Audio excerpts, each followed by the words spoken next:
Hey guys, today we're making borscht, which is a traditional Eastern European soup made with root vegetables, soup bones. It's delicious, hearty, filling, very healthy, and it's so freaking good. This particular version I'm actually making in an Instant Pot, which is a pressure cooker. You guys can make it in a regular pot as well. The instructions aren't that different actually. It's mainly just cutting up vegetables, adding everything into your pot, and letting just the cooking process do its magic. So I'm gonna show you how to make it, and I really think you guys will enjoy this. The amount of vegetables you use really depends on the size of your pot. You're aiming for about half the pot to be vegetables and meat and half the pot to be broth. So here I'm cutting up some onions, some red cabbage, you can also use green cabbage.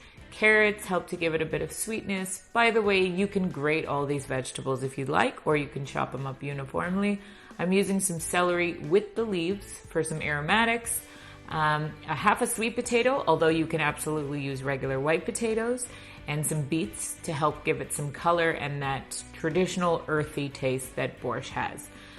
As big a bunch of dill as you can possibly handle, because I love the flavor of dill, but you can also use parsley in here or coriander. And then for the meat, I'm using oxtail, but you could use marrow bones, you could use turkey or chicken necks, 1 small can of tomato paste, a few bay leaves, some salt to taste, and then fill it up with cold water all the way. Now I cook it in the Instant Pot for about 2 hours because I want all the nutrients from the bones to cook out into the broth. You can absolutely cook it for less time. The meat will be done. And if you're using a regular pot, you can keep an eye on it. You might need to add a little bit of water as you go along, but basically your borscht is done when the whole house smells amazing and the meat is cooked.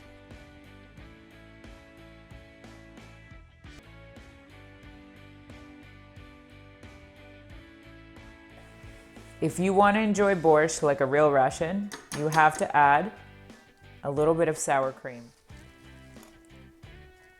I don't like that ending.